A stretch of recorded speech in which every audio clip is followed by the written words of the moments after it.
ഹുറം, എന്നെ വിട്, ഗുൽനിഹാൽ പറയുന്നു. ഹുറം ആളെ വിട്ടിട്ട് കവളത്ത് തട്ടുന്നു. എന്നിട്ട് ഒരു ഗ്ലാസ് വെള്ളം എടുത്തു കൊടുത്തു.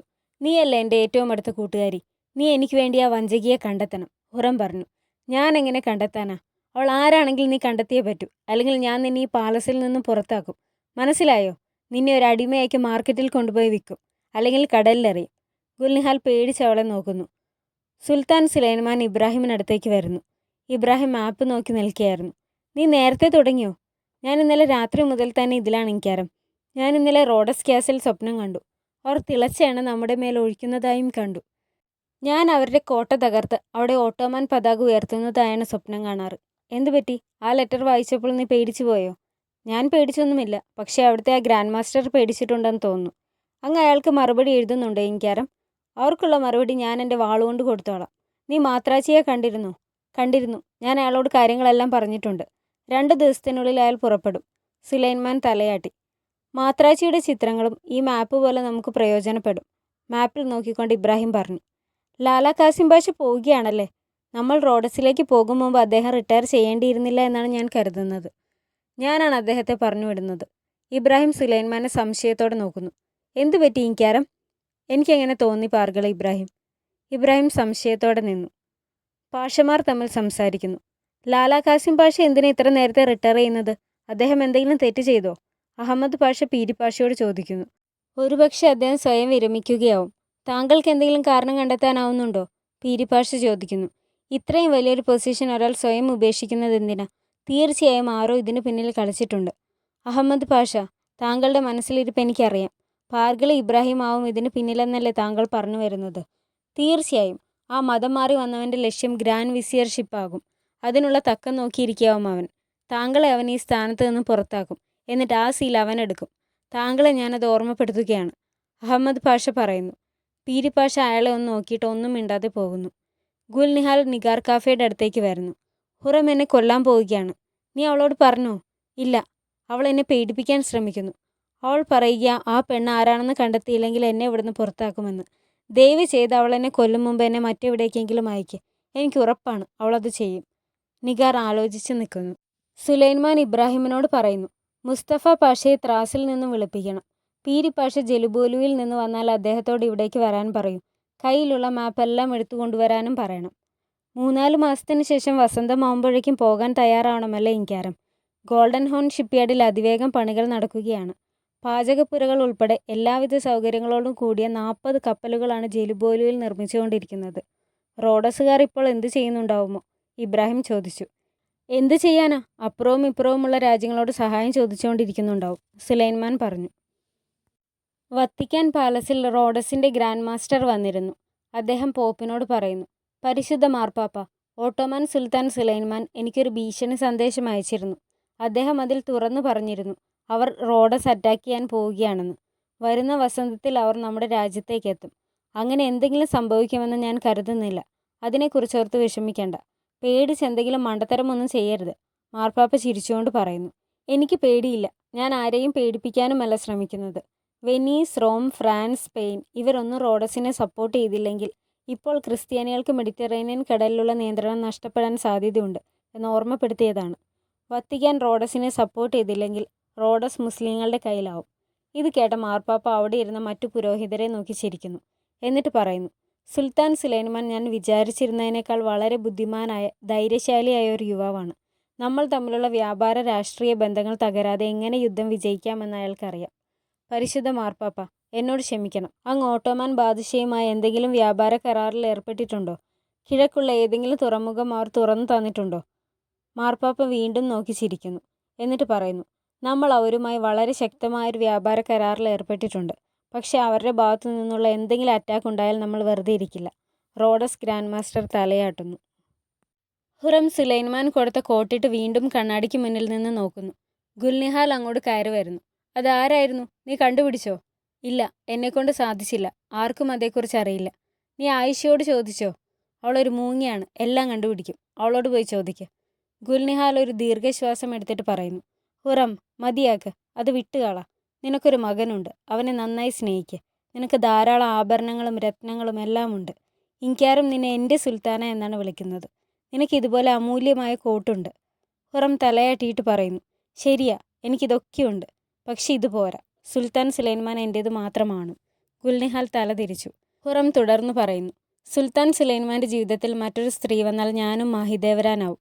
ഞാൻ ഒരിക്കലും അതിന് സമ്മതിക്കില്ല. നിനക്ക് മനസ്സിലായോ? ഗുൽനിഹാൽ തലയാട്ടി. റെഡി ആയിക്കോ, നമുക്ക് പോകാം. എങ്ങോട്ട്? നിഗാർ കാഫ് അങ്ങോട്ട് കയറി വരുന്നു. അവളുടെ കോട്ട് കണ്ട് പറയുന്നു. ഹുറം ഹാത്തൂൻ, ഈ കോട്ട് ഇങ്ങനെ ഇട്ടാൽ നിനക്ക് ചൂടെടുക്കും. ഞാൻ എനിക്ക് തോന്നിയ പോലെ ഇടും. നിഗാർ അവളെ നോക്കി ചിരിച്ചുകൊണ്ട് നിൽക്കുന്നു. ഗുൽനിഹാൽ, മോനെടുത്തോ, നമുക്ക് പോകാം. നിഗാർ അവൾക്ക് ഡോറ് തുറന്നു കൊടുക്കുന്നു. ഹദീജ സുൽത്താന വാലിദ സുൽത്താനയുടെ ചേംബറിലേക്ക് വരുന്നു. എൻ്റെ സുന്ദരി ഹദീജ, നീ സുഖമായിരിക്കുന്നോ? എനിക്ക് പ്രശ്നമൊന്നുമില്ല വാലിദ. വാ, ഇവിടെ വന്നിരിക്കെ. നീ എന്താ നന്നായി ഉറങ്ങിയില്ലേ? എന്താ ഒരു ക്ഷീണം?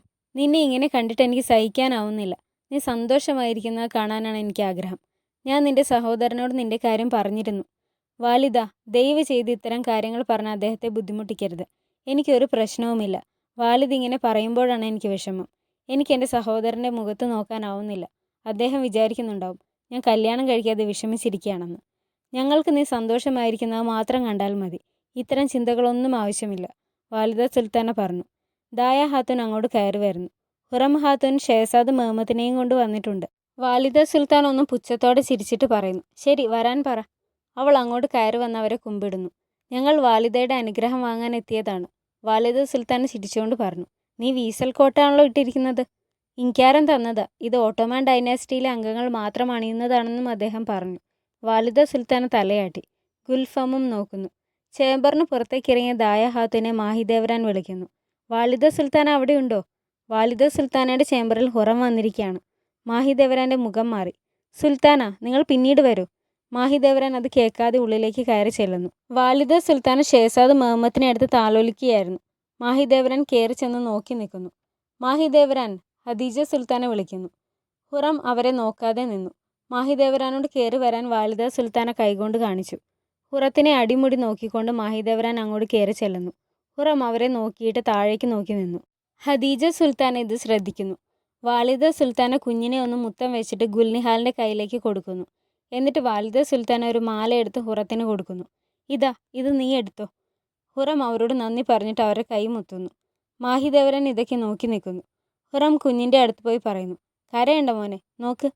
വാലിദ സുൽത്താന നമുക്ക് സമ്മാനം തന്നു. നിനക്ക് വിശക്കുന്നുണ്ടോ? കരയുന്ന കുഞ്ഞിനെ ഹുറം എടുക്കുന്നു. നോക്ക്, കുഞ്ഞ് നിർത്താതെ കരയുകയാണ്. അവനെ വെളിവും വിവരവുമുള്ള ആരെങ്കിലും ഏൽപ്പിക്കുക. മാഹിദേവരാൻ പറയുന്നു. വാലിദ സുൽത്താനയും ഹദീജ സുൽത്താനയും നോക്കുന്നു. ഹുറം മാഹിദേവരാനെ നോക്കിയിട്ട് പറയുന്നു. എന്നിട്ട് വേണം അവന് വിഷം കൊടുക്കാൻ. സാരമില്ല, അവൻ കരഞ്ഞോട്ടെ. ഹുറം, നീ പോയി ഷehസാദ് മുഹമ്മദിന് പാല് കൊടുക്ക്. അവൻ വിശക്കുന്നുണ്ട്. നിനക്ക് അവനെ നോക്കാൻ പറ്റുന്നില്ലെങ്കിൽ വേറെ നല്ല നഴ്സുമാരെ ആരെങ്കിലും നോക്കാം. വാലിദ സുൽത്താന പറയുന്നു. എനിക്കറിയാം എൻ്റെ കുഞ്ഞിനെ നോക്കാൻ. അവൻ അവൻ്റെ അമ്മയെയാണ് വേണ്ടത്. ഞാൻ പോണു സുൽത്താന. ഹുറം അവരെ കുമ്പിട്ടിട്ട് പറഞ്ഞു. എന്നിട്ട് മാഹിദേവരാനെ രൂക്ഷമായി നോക്കുന്നു. വാലിദ, ഞാൻ ഹുറത്തിനെ ഒന്ന് സഹായിച്ചിട്ട് വരാം. ഹദീജ സുൽത്താന ഹുറത്തിൻ്റെ കൂടെ പോകുന്നു. വാലിദ സുൽത്താന മാഹിദേവരാനെ ഒന്ന് നോക്കി. ഇബ്രാഹിം മാർക്കറ്റിലേക്ക് വരുന്നു. മാത്രാച്ചി അയാളെ കാണുന്നു. ഇബ്രാഹിം ഒരു ആഭരണ കടയിലേക്ക് കയറി ലോക്കറ്റുകൾ നോക്കുന്നു. ഇബ്രാഹിം ഓരോന്നെടുത്ത് നോക്കുമ്പോൾ കടക്കാരൻ വേറൊന്ന് കാണിക്കുന്നു. ഇത് നോക്കൂ, വളരെ വ്യത്യസ്തമായ ഒന്നാണ്. കടക്കാരൻ ഒരു ബട്ടർഫ്ലൈൻ്റെ ആകൃതിയിലുള്ള ഒന്ന് കാണിച്ചു കൊടുക്കുന്നു. മാത്രാച്ചി അങ്ങോട്ട് കയറി വരുന്നു. ഞാൻ അറിയാതെ നിങ്ങൾ മാർക്കറ്റിൽ വന്നല്ലേ? ഇബ്രാഹിം ചിരിക്കുന്നു. ഇതെന്താ, കാണാൻ നല്ല ഭംഗിയുണ്ടല്ലോ. താങ്കൾക്ക് ഇഷ്ടമായോ? ഇബ്രാഹിം ചോദിക്കുന്നു. ഹദീജ സുൽത്താനയും ഹുറവും സംസാരിക്കുന്നു. ഹുറം കുഞ്ഞിനെ എടുത്തുകൊണ്ട് പറയുന്നു. നോക്ക്, കുഞ്ഞ് കരയുന്നു. അവനെ വെളിവും വിവരവുമുള്ള ആരെങ്കിലും ഏൽപ്പിക്കുക. അവരുടെ പറച്ചിൽ കേട്ടാൽ തോന്നും അവർക്ക് മാത്രമാണ് വെളിവുള്ളതെന്ന്. ഇപ്പോൾ നോക്ക്, എൻ്റെ മോൻ എന്ത് ശാന്തമായാണ് ഉറങ്ങുന്നത്. ഹുറം കുഞ്ഞിനെ തൊട്ടിലിൽ കിടത്തിക്കൊണ്ട് പറഞ്ഞു. എനിക്കറിയാം, അവരാണ് എനിക്ക് വിഷം തന്നത്. അവർക്കാണ് എന്നെ കൊല്ലേണ്ടത്. ഹുറം, ഇങ്ങനെ ഒന്നും പറയണ്ട. ആരെങ്കിലും കേൾക്കും. ഓ, ഈ പാലസിൽ ഒന്നും പറയാനോ ചെയ്യാനോ ഒന്നും പാടില്ലല്ലോ. എല്ലാത്തിനും വിലക്കാണ്. ഹുറത്തിൻ്റെ ഫേഷ്യൽ എക്സ്പ്രഷൻ കാണുമ്പോൾ ഹദീജ സുൽത്താനയ്ക്ക് ചിരി വരുന്നു. ഇതിവിടുത്തെ രീതികളാണ്. നീയും ഇതൊക്കെ അനുസരിച്ച് വേണം ഇവിടെ ജീവിക്കാൻ. ഹുറം ഒന്ന് ആലോചിച്ചിട്ട് പറയുന്നു. എന്നെക്കൊണ്ട് പറ്റില്ല സുൽത്താന. നിങ്ങളും ഇങ്ങനെ ഇവിടെ ജീവിക്കേണ്ടതില്ല. ഇബ്രാഹിമിൻ്റെ കൂടെ എങ്ങോട്ടെങ്കിലും ഓടിപ്പോ. ഞാൻ സഹായിക്കാം. നിർത്ത്. ഹദീജ സുൽത്താൻ അവളുടെ കയ്യിൽ പിടിച്ചിട്ട് പറയുന്നു. വാലിദ എന്നെ കല്യാണം കഴിപ്പിച്ചു വിടാൻ പോവുകയാണ്. എല്ലാ സ്ത്രീകൾക്കും അവർ സ്നേഹിക്കുന്ന ആളെ തന്നെ കിട്ടട്ടെ. അയാളുടെ കുഞ്ഞിനെ തന്നെ പ്രസവിക്കാനുള്ള ഭാഗ്യമുണ്ടാവട്ടെ. ഹുറം പറഞ്ഞു. നിങ്ങൾ നിങ്ങളുടെ മരിച്ചുപോയ ഭർത്താവിനെ സ്നേഹിച്ചിരുന്നോ സുൽത്താന? ഇല്ല. കല്യാണം കഴിഞ്ഞ് 2 മാസം കഴിഞ്ഞപ്പോൾ അദ്ദേഹം മരിച്ചുപോയി. ഒരു ദിവസം രാവിലെ അദ്ദേഹം ബെഡിൽ മരിച്ചു കിടക്കുന്നതാണ് കണ്ടത്. ഹുറം തലയാട്ടി. സുൽത്താന, നിങ്ങൾക്ക് എന്നെ വിശ്വസിക്കാം. ഞാൻ നിങ്ങളെ സഹായിക്കാം. കാരണം നിങ്ങൾ വളരെ നല്ലൊരു വ്യക്തിയാണ്. ഹുറം അവരെ ഹഗ് ചെയ്തുകൊണ്ട് പറഞ്ഞു. ഇബ്രാഹിം വാങ്ങിയ ലോക്കറ്റ് ആരും കാണാതെ ഗുൽഫാമിനെ ഏൽപ്പിക്കുന്നു. ഗുൽഫാം അത് ഖദീജ സുൽത്താനെ കൊടുക്കുന്നു. ഖദീജ സുൽത്താൻ അത് തുറന്നു നോക്കിയപ്പോൾ അതിലൊരു ലോക്കറ്റും ഒരു കത്തും ഉണ്ടായിരുന്നു. ലോക്കറ്റ് എടുത്ത് നോക്കിയിട്ട് കത്തെടുത്ത് വായിക്കുന്നു. എന്താണ് അതിൽ എഴുതിയിരിക്കുന്നത് സുൽത്താന? ഗുൽഫാം ചോദിക്കുന്നു. ഖദീജ സുൽത്താൻ അത് വായിക്കുന്നു. എൻ്റെ ഹൃദയവും ഈ ചിത്രശലഭത്തെ പോലെ ചിറകുകൾ അടിക്കുകയാണ്. ഈ ചിത്രശലഭം ഇനി നിങ്ങളുടെ നെഞ്ചിലിരുന്ന് വിശ്രമിക്കട്ടെ സുൽത്താന. ഇനി ഇത് നിങ്ങളുടേതാണ്. അത് കേട്ട ഗുൽഫാം എല്ലാം നഷ്ടപ്പെട്ട ഒരാളെ പോലെ ദീർഘനിശ്വാസം ചെയ്തു. ഖദീജ സുൽത്താൻ ആ ലോക്കറ്റ് എടുത്ത് നോക്കുന്നു. അവരുടെ കണ്ണുകൾ നിറഞ്ഞൊഴുകി. അവർ സ്വയം പറയുന്നു, എൻ്റെ ഹൃദയം തന്നെ നിങ്ങളുടേതാണ് ഇബ്രാഹിം. ഇബ്രാഹിം അയാളുടെ ഓഫീസ് റൂമിൽ റോഡസിൻ്റെ മാപ്പ് നോക്കി നിൽക്കുകയായിരുന്നു. ഇബ്രാഹിം, സുലൈമാൻ വിളിച്ചു. ഷെഹസാദ് മുസ്തഫയും കൂടെ ഉണ്ടായിരുന്നു. നീ എപ്പോഴും റോഡസ് ട്രിപ്പിനെ പറ്റി മാത്രമാണോ ചിന്തിക്കുന്നത്? സുലൈമാൻ ചോദിച്ചു. ഇബ്രാഹിം, നമുക്ക് ഈ ബോട്ടുകൾ കുളത്തിലിട്ടാലോ? മാപ്പിൽ വെച്ചിരുന്ന ബോട്ടുകൾ കണ്ട് മുസ്തഫ പറയുന്നു. ഇത് വേണ്ട എൻ്റെ ഷെഹസാദ്, നമുക്ക് ഇതിലും നല്ല വേറെ ബോട്ടുകൾ ഉണ്ടാക്കി കുളത്തിലിട്ട് കളിക്കാം.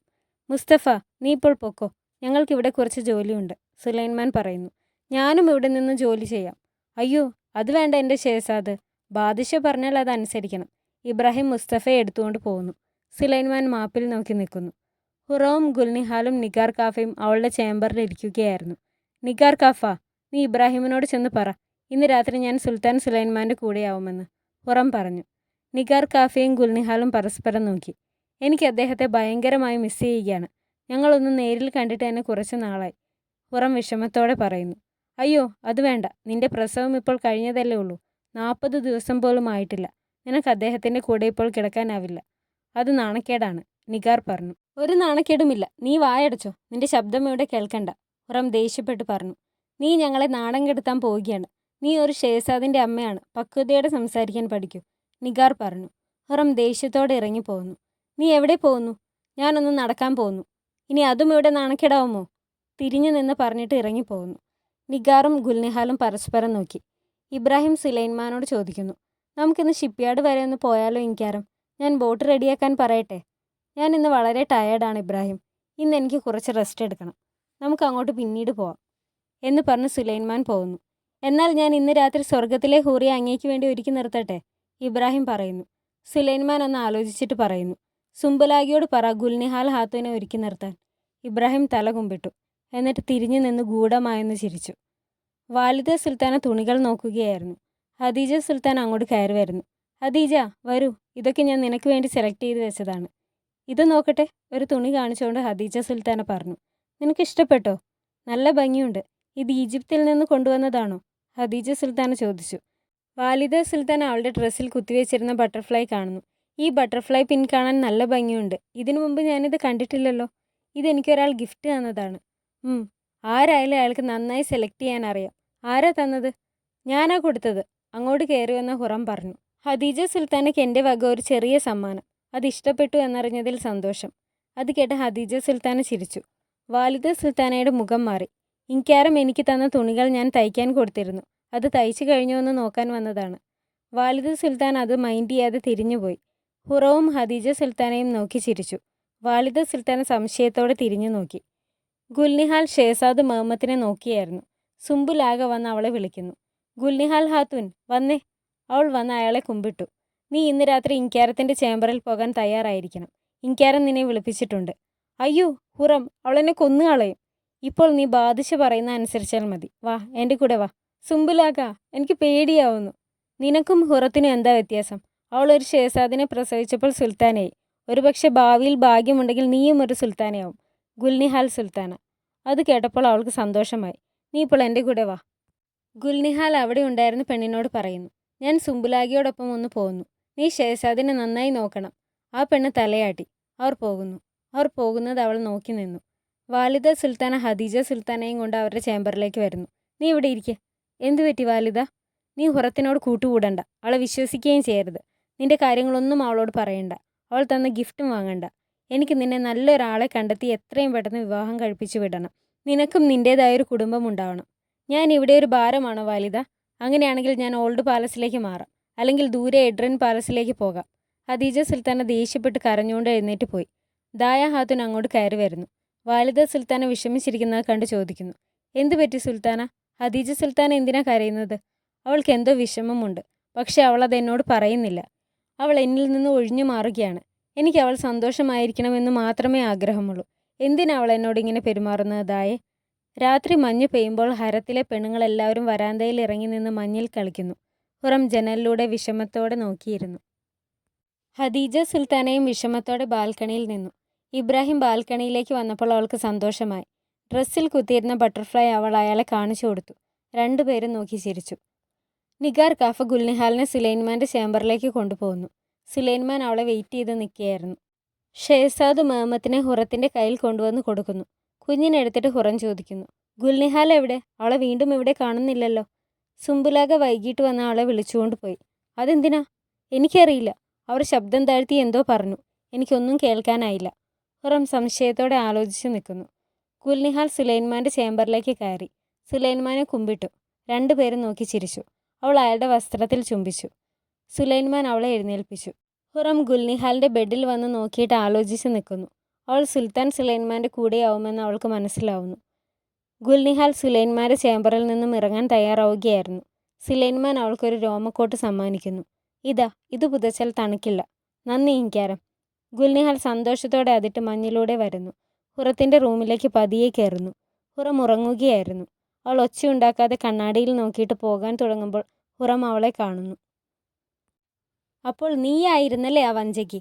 ഹുറം എഴുന്നേറ്റ് വന്നുകൊണ്ട് ചോദിക്കുന്നു. നീ സുൽത്താൻ സുലൈൻമാനോടൊപ്പം കിടന്നുവല്ലേ? ഹുറം ഞാൻ ഗുൽനിഹാൽ പേടിച്ച് പറയാൻ തുടങ്ങിയപ്പോൾ മറുപടി പറ, ഹുറം അലറിക്കൊണ്ട് ചോദിച്ചു. ഗുൽനിഹാലിനെ കഴുത്തിന് പിടിച്ച് വലിച്ച് താഴെയിട്ടു. നിനക്കെങ്ങനെ എന്നോട് ഇത് ചെയ്യാൻ കഴിഞ്ഞു? ഞാൻ ഇവിടെ ആകെ വിശ്വസിച്ചിരുന്നത് നിന്നെ മാത്രമായിരുന്നു. ഇപ്പോൾ നീയും അവരുടെ കൂടി എന്നെ വഞ്ചിച്ചു. ഹുറം അവളെ അടിക്കുന്നു. ഒച്ച കേട്ട് ഓടി വന്ന പെണ്ണ് ഹുറത്തിനെ പിടിച്ചു മാറ്റാൻ ശ്രമിക്കുമ്പോൾ അവൾ പറയുന്നു, മാറിക്കോ, ഞാൻ ഇവളെ കൊല്ലാൻ പോവുകയാണ്. ആ പെണ്ണ് പുറത്തേക്ക് ഓടിപ്പോയി. ഗുൽനിഹാലിൻ്റെ കഴുത്തിൽ കിടന്ന ഷോൾ എടുത്തുകൊണ്ട് പറയുന്നു, ഇതിനു വേണ്ടിയാണോ നീ എന്നെ ചതിച്ചത്? ഗുൽനിഹാൽ തല കുനിച്ചിരുന്ന് കരയുന്നു. എന്നെ നോക്ക് നീ. അവളുടെ തല പൊക്കി നോക്കി വീണ്ടും അവളെ അടിച്ചു. ഹുറത്തിൻ്റെ ചേംബറിൽ നിന്നും പുറത്തേക്ക് വന്ന പെണ്ണ് ദായ ഹാത്തൂനോടും നിഗാർ കാഫിയോടും സുംബുലാഗിയോടും വന്ന് പറയുന്നു, ഹുറം അവിടെ ഗുൽനിഹാലിനെ കൊല്ലാൻ പോവുകയാണ്. കേട്ടപ്പോൾ അവർ വേഗം അങ്ങോട്ട് വന്നു. അവിടെ എത്തിയപ്പോൾ അവൾ ഗുൽനിഹാലിനെ അടിച്ചുകൊണ്ടിരിക്കുകയായിരുന്നു. സുംബുൽ ചെന്ന് അവളെ പിടിച്ചു മാറ്റുന്നു. എന്നെ വിട്. നിനക്കെന്താ ഭ്രാന്തായോ? ദായ ഹാത്തൂൻ ചോദിച്ചു. അതെ, ഭ്രാന്തായി. എനിക്കറിയാം. ഇതറിഞ്ഞുകൊണ്ട് ആരോ എനിക്ക് പാര വെച്ചതാണ്. ഹുറം ഒച്ച വെച്ച് പറഞ്ഞു. നിഗാർ കാഫ ഗുൽനിഹാലിനെ കൊണ്ട് ഹരത്തിലേക്ക് വരുന്നു. അവളെ കണ്ടപ്പോൾ പെണ്ണുങ്ങൾക്ക് സന്തോഷമായി.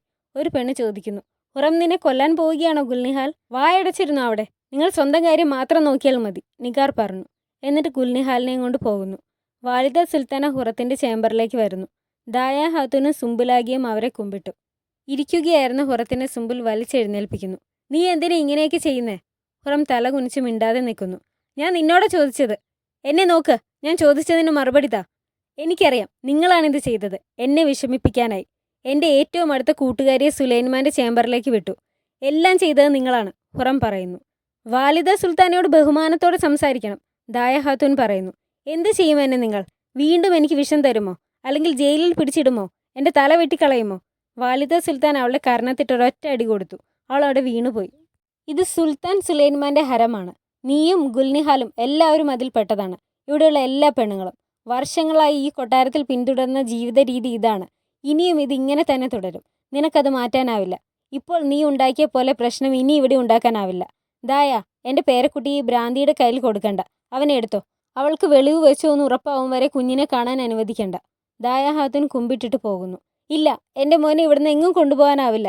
വാലിദ സുൽത്താന, ദയവ് ചെയ്ത് എൻ്റെ മോനെ കൊണ്ടുപോകരുത്. ഇനി ഞാൻ നിങ്ങൾ പറയുന്നത് പോലെ അനുസരിച്ചോളാം. ഹുറം അവരെ കാലു പിടിച്ച് പറയുന്നു. അത് കണ്ടപ്പോൾ വാലിദ സുൽത്താനയ്ക്ക് അവളോട് സഹതാപം തോന്നുന്നു. ഹുറം, ഇത് നിനക്കുള്ള ലാസ്റ്റ് വാണിംഗ് ആണ്. ഇനി ഇങ്ങനെ എന്തെങ്കിലും ഉണ്ടായാൽ ഞാൻ നിന്നോട് ക്ഷമിക്കില്ല. എന്തായാലും ഞാൻ എൻ്റെ മോനോട് ഇതേപ്പറ്റി സംസാരിക്കും. നിനക്ക് വേണ്ട പണിഷ്മെൻറ്റ് ഇങ്കാരം തന്നോളൂ. കുഞ്ഞിനെ എടുത്തുകൊണ്ട് നിൽക്കുന്ന ദായ ഹാത്തൂനോട് അവനെ കൊടുത്തേക്കാൻ കാണിച്ചിട്ട് വാലിദ സുൽത്താന പോകുന്നു. ദായ ഹാത്തൂൻ കുഞ്ഞിനെ അവൾക്ക് കൊടുക്കുന്നു. ദായ ഹാത്തൂനും സുംബുലാഗിയും പരസ്പരം നോക്കി. ഹുറം കുഞ്ഞിന് ഉമ്മ വയ്ക്കുന്നു. മാഹിദേവരാൻ സുൽത്താന ഇബ്രാഹിമിനോട് പറയുന്നു, താങ്കൾ എനിക്ക് വേണ്ടി ചെയ്ത ഈ ഉപകാരം ഞാൻ ഒരിക്കലും മറക്കില്ല ഇബ്രാഹിം. ഇബ്രാഹിം തല കുമ്പിട്ടു. നിങ്ങൾ കാണണമായിരുന്നു ഭ്രാന്ത് പിടിച്ച ഹുറത്തിനെ. ഇപ്പോൾ എല്ലാവർക്കും മനസ്സിലായി അവളുടെ സ്വഭാവം. ഇബ്രാഹിം ചിരിക്കുന്നു. നിങ്ങളിപ്പോൾ പൊക്കോ സുൽത്താന. ഇങ്കാരം ഇപ്പോൾ ഇങ്ങോട്ട് വരും. അദ്ദേഹം നിങ്ങളെ ഇവിടെ കാണണ്ട. ഷെഹസാദ് മുസ്തഫയെ നന്നായി നോക്കണം. മറ്റൊന്നും ആലോചിച്ച് വിഷമിക്കരുത്. മാഹിദേവരൻ സന്തോഷത്തോടെ തലകുമ്പിട്ടിട്ട് പോകുന്നു. ഇബ്രാഹിം മാഹിദേവരനെ ഒന്ന് നോക്കിയിട്ട് തിരിച്ചുപോയി. ഹുറം അവളുടെ ചേംബറിൽ വിഷമിച്ചിരിക്കുന്നു. ഖദീജ സുൽത്താൻ അങ്ങോട്ട് കയറി വരുന്നു. നിനക്കിപ്പോൾ പ്രശ്നമൊന്നുമില്ലല്ലോ ഹുറം? ഒരു പ്രശ്നവുമില്ല. പക്ഷെ എനിക്ക് ആകെ നാണക്കേടായി സുൽത്താന. നിങ്ങൾ കേട്ടോ എന്താണ് സംഭവിച്ചതെന്ന്? ഖദീജ സുൽത്താൻ ഒന്നും മിണ്ടാതെ തല കുനിച്ചിരുന്നു. ഞാൻ അങ്ങനെയൊന്നും പെരുമാറരുതായിരുന്നു. വാലിദ സുൽത്താനയ്ക്ക് ദേഷ്യം വന്നു. അതെല്ലാം വിട്ട് കളഞ്ഞേക്ക്. എന്നിട്ട് സമാധാനമായിരിക്കൂ. പിന്നെ അന്ന് നീ അങ്ങനെ പറഞ്ഞതിന് വളരെ നന്ദിയുണ്ട്. നീ എന്നെ രക്ഷിച്ചു. എന്തു പറഞ്ഞു? ആ ലോക്കറ്റ് നീയാണ് എനിക്ക് തന്നതെന്ന് പറഞ്ഞില്ലേ? ഹുറം അവളെ നോക്കി ചിരിച്ചു. അതൊന്നും ഓർത്ത് വിഷമിക്കേണ്ട സുൽത്താന. ഖദീജ സുൽത്താൻ അവളുടെ കയ്യിലിട്ടിരുന്ന ഒരു ബ്രേസ്ലെറ്റ് ഊരി ഹുറത്തിന് കൊടുത്തു. എനിക്ക് വേണ്ട ഇത്. നമ്മൾ നല്ല ഫ്രണ്ട്സ് അല്ലേ? അത് മതി. ഇത് വെച്ചോ. ഇത് നീ ഇട്ടാൽ നല്ല ഭംഗിയുണ്ടാവും. ഹുറം അത് വാങ്ങിയിട്ടു. എന്നിട്ട് അവരെ നോക്കി ചിരിച്ചു. എനിക്ക് ഇൻക്യാരത്തിന് ഇതുപോലെ ഒരു ഗിഫ്റ്റ് കൊടുക്കണം. എന്ത് ഗിഫ്റ്റ്? എന്തെങ്കിലും നിന്റെ മനസ്സിലുണ്ടോ? ഉണ്ട്. പക്ഷെ അതിന് സുംബുലാഗിയെ കൂടെ കൂട്ടണം. ഹുറം പറയുന്നു. ഖദീജ സുൽത്താനയും ഹുറവും സുംബുലാഗിയും കൂടി ഒരു ആഭരണ നിർമ്മാണശാലയിൽ വന്നു. സുംബുൽ കടക്കാരനോട് പറയുന്നു. കൊട്ടാരത്തിൽ നിന്ന് സുൽത്താനമാർ വന്നിട്ടുണ്ട്. മാറി നിന്നു. അയാൾ മാറി നിന്നപ്പോൾ രണ്ടുപേരും കടയിലേക്ക് കയറി. മാസ്റ്റർ ആരമാണ് ഇവിടെ ഏറ്റവും നന്നായി ആഭരണങ്ങളും കണ്ണാടികളും നിർമ്മിക്കുന്നത്. അദ്ദേഹമാണ് പാലസിലേക്ക് വേണ്ടതെല്ലാം ഉണ്ടാക്കുന്നത്. സുംബുൽ പറഞ്ഞു. അവിടെ ഇരുന്ന ഒരു കണ്ണാടി കണ്ട് ഹുറത്തിന് ഇഷ്ടമായി. എനിക്കിത് മതി. ഇതെങ്ങനെയുണ്ട് ഖദീജ സുൽത്താന? നല്ലതല്ലേ? ഇൻക്യാരം ഇതിൽ നോക്കുമ്പോഴെല്ലാം അദ്ദേഹത്തിന് എന്നെ ഓർമ്മ വരും. അതാണ് ഇതിൻ്റെ പ്രത്യേകത. അതെ, ഇത് നല്ല ഭംഗിയുണ്ട്. ഇതിനേക്കാൾ നല്ലൊരു സമ്മാനം കിട്ടില്ല. ഖദീജ സുൽത്താൻ ചിരിച്ചുകൊണ്ട് പറഞ്ഞു. ഹുറം അവിടെ ഇരിക്കുന്ന മറ്റു സാധനങ്ങൾ നോക്കുന്ന കൂട്ടത്തിൽ കുഞ്ഞു കുഞ്ഞു കുപ്പികളിൽ എന്തോ നിറച്ചു വെച്ചിരിക്കുന്നത് കാണുന്നു. അവൾ അതിലൊന്നെടുത്ത് മണത്തു നോക്കുന്നു. അത് കണ്ട പണിക്കാരൻ സുംബുലിനോട് പറയുന്നു. അതെടുക്കുമ്പോൾ സൂക്ഷിക്കണമെന്ന് സുൽത്താനയോട് പറയണം. സുംബുൽ അത് പറയുന്നു. പേടിക്കണ്ട, ഞാനിത് പൊട്ടിക്കില്ല. ഇതിനൊരു ചീത്ത മണമാണ്, ഹുറം പറഞ്ഞു. സുംബുലാക, സുൽത്താനയോട് പറ. ആ കുപ്പികളിലുള്ള കെമിക്കൽസ് പോയിസൺ ആണ്. അത് സ്കിന്നിൽ വീണാൽ സ്കിൻ ഡാമേജ് ആവും. അപ്പോൾ ഈ കണ്ണാടിയിലും പോയിസൺ ഉണ്ടോ? ഇല്ല, അതിൽ അപകടകരമായതൊന്നുമില്ല. ഹുറം അവർ കാണാതെ അതിൽ നിന്നൊരു കുപ്പിയെടുത്തു. എന്നിട്ട് ഒന്നും അറിയാത്ത പോലെ അവരെ നോക്കുന്നു. ഖദീജ സുൽത്താൻ ഒരു ചെറിയ ബോക്സ് എടുത്ത് ചോദിക്കുന്നു. ഇതെങ്ങനെയുണ്ട് ഹുറം? നല്ല ഭംഗിയുണ്ട്. മുസ്തഫ ക്ലാസ്സിലായിരുന്നു. ഇന്ന് ഇത്രയും എഴുതിയാൽ മതി മാഷേ. ഇനി നമുക്ക് ചന്ദ്രനെയും നക്ഷത്രങ്ങളെയും പറ്റി പഠിക്കാം. അത് നമുക്ക് പഠിക്കാം. ആദ്യം ഈ കണക്ക് പഠിച്ച് തീർക്ക. ഇബ്രാഹിം പുറത്തു വന്ന് മുസ്തഫയെ നോക്കി നിൽക്കുന്നു. ഖദീജ സുൽത്താൻ അങ്ങോട്ട് വരുന്നു. അവരെ കണ്ട് ഇബ്രാഹിം തല കുമ്പിട്ടിട്ട് പറയുന്നു. എൻ്റെ സുൽത്താന. ഖദീജ സുൽത്താന ചിരിച്ചു. അവരുടെ ഡ്രസ്സിൽ അയാൾ കൊടുത്ത ബട്ടർഫ്ലൈ ഉണ്ടായിരുന്നു. അത് കണ്ട് ഇബ്രാഹിം ചോദിക്കുന്നു. സുൽത്താന, നിങ്ങൾക്കിത് ഇഷ്ടപ്പെട്ടോ? വളരെ ഇഷ്ടപ്പെട്ടു. ഈ ചിത്രശലഭം ഇനി എപ്പോഴും എന്നോടൊപ്പം ഉണ്ടാവും. ഖദീജ സുൽത്താൻ അവർ വാങ്ങിയ ചെറിയ ബോക്സിൽ അവരുടെ ഡ്രസ്സിൽ നിന്നൊരു ചെറിയ പൂ പറിച്ചിട്ട് അടച്ചു കൊടുക്കുന്നു. ഇത് നിങ്ങൾക്കുള്ള സമ്മാനമാണ്. ഇബ്രാഹിം അത് വാങ്ങി. ഇനി മുതൽ നമ്മൾക്ക് കാണാനാവില്ല. ഖദീജ സുൽത്താന പറഞ്ഞു. ഇബ്രാഹിമിൻ്റെ മുഖം മാറി. അതെന്താ? എൻ്റെ അമ്മ എന്നെ കല്യാണം കഴിപ്പിക്കാൻ പോകുന്നു. ഇബ്രാഹിം ഒന്നും മിണ്ടാനാവാതെ കുറച്ചു നേരം അവരെ നോക്കി. എന്നിട്ട് ചോദിക്കുന്നു. ആരാ ആ ഭാഗ്യവാൻ? മെഹമ്മദ് സലബി, ഗ്രാൻഡ് വിസിയർ പീരി പാഷയുടെ മകൻ. മുസ്തഫയെ പഠിപ്പിച്ചിരുന്ന ആൾ ഖദീജ സുൽത്താനയെ നോക്കുന്നു. അയാളായിരുന്നു മെഹമ്മദ് സലബി. ഇബ്രാഹിമും ഖദീജ സുൽത്താനയും ഒന്നും മിണ്ടാനാവാതെ പരസ്പരം നോക്കി നിന്നു. വാലിദ സുൽത്താന ഇതേപ്പറ്റി സുൽത്താൻ സുലൈമാനോട് പറയുന്നു. ഞാൻ ഖദീജയ്ക്ക് വേണ്ടി ഒരു ചെക്കനെ കണ്ടുപിടിച്ചു. മെഹമ്മദ് സലബി, പീരി പാഷയുടെ മകൻ. നല്ല പഠിപ്പും വിനയവുമുള്ള ഒരു ചെറുപ്പക്കാരൻ. ഖദീജയ്ക്ക് നന്നായി ചേരും. എനിക്ക് അയാളെ ഒന്ന് കാണണം, സുലൈമാൻ പറഞ്ഞു. അദ്ദേഹം ഈ പാലസിൽ തന്നെയുണ്ട്. അദ്ദേഹമാണ് ഷെഹസാദ് മുസ്തഫയെ ഇപ്പോൾ പഠിപ്പിക്കുന്നത്. സുലൈമാൻ തലയാട്ടി. മരിയ സങ്കടം സഹിക്കാനാവാതെ കരഞ്ഞുകൊണ്ടിരുന്നു. ആയിഷ സുംബുലാഗിയോട് പറയുന്നു. ഇവൾ നിർത്താതെ കരഞ്ഞുകൊണ്ടിരിക്കുകയാണ്. ഇങ്ങനെ പോയാൽ ഇവൾക്ക് എന്തെങ്കിലും അസുഖം വരും. സുംബുൽ കവളത്ത് കൈവച്ച് പറയുന്നു. കരച്ചിൽ നിർത്ത് ഗുൽനിഹാൽ ഹാത്തുൻ. നീ ഈ ചേംബറിൽ തന്നെ ഇരുന്നാൽ മതി. ഞാൻ പറയാതെ ഇവിടുന്ന് പുറത്തിറങ്ങണ്ട. അതൊന്നും വേണ്ട എന്ന ഭാവത്തിൽ അവൾ കരഞ്ഞുകൊണ്ട് തലയാട്ടുന്നു. സുംബുലാഗ പറയുന്നത് പോലെ കേൾക്കൂ, നിഗാർ കാഫ പറയുന്നു. ഞാൻ എന്ത് തെറ്റാണ് ചെയ്തത്? നിങ്ങൾ രണ്ടാളും കാരണമാണ് ഞാനിങ്ങനെ അനുഭവിക്കുന്നത്. നിങ്ങൾ പറഞ്ഞതാണ് ഞാൻ അനുസരിച്ചത്. എന്നിട്ടിപ്പോൾ എന്നെ നോക്ക്. സുംബുലാഗയും നിഗാർ കാഫയും പരസ്പരം നോക്കി. ഹുറം വന്ന് ഗുൽനിഹാൽ കിടക്കുന്ന കട്ടിലിൽ നോക്കുന്നു. അവിടെ സുലൈമാൻ അവൾക്ക് കൊടുത്ത രോമത്തുണി ഉണ്ടായിരുന്നു. അവൾ അതിലേക്ക് നോക്കിക്കൊണ്ട് എന്തോ ചിന്തിച്ച് ആ കട്ടിലിലിരുന്നു.